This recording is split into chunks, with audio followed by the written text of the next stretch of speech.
దామగుండంకు సంబంధించిన ఊరూరు గ్రామ ప్రజలు ఏదైతే ఇక్కడ జరుగుతున్నటువంటి పర్యావరణ రక్షణ కోసం ఆ అటవీ ప్రాంతాన్ని రక్షించుకోవడం కోసం వచ్చడం జరిగింది ఈ హైదరాబాద్ దగ్గర ధర్నా కోసం.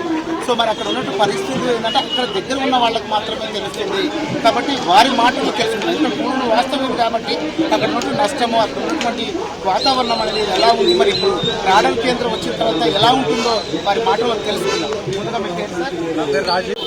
అంటే గత 20 years నుంచి దామగుండంలో వస్తుంటున్నాను. అయితే చుట్టుపక్కల అడవి ప్రాంతం అంటే చాలా ఆహ్లాదకరమైన వాతావరణంలో ఉంటుంది. అటువంటి వాతావరణంలో మామూలుగా మీరు యోగా చేసినా, ఏది చేసినా, దైవ ప్రార్థన చేసినా ఆ వాతావరణంలో మనం ఏం చేసినా మనకు సక్సెస్ అవుతుంది. అటువంటి వాతావరణం లేకపోతే ఈ తర్వాత తరాలకు ఏం చేయగలుగుతాము? వాతావరణం కంపల్సరీ అవసరమే కాబట్టి అక్కడున్న చెట్లను కొట్టేయకుండా 12 లక్షల చెట్లను కాపాడుకుంటూ ఆ దేవాలయాన్ని కాపాడాలని కోరుతున్నామండి. సేవ్ దామగుండం.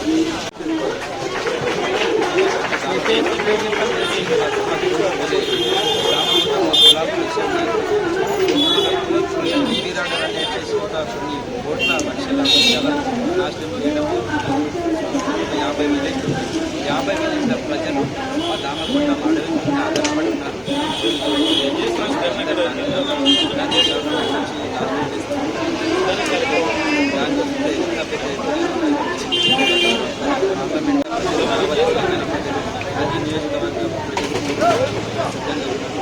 దానికి మీరందరూ సహకరించి ఈ విచారణ ఇంకా అవేర్నెస్ చేయాలని మీకు ధన్యవాదాలు.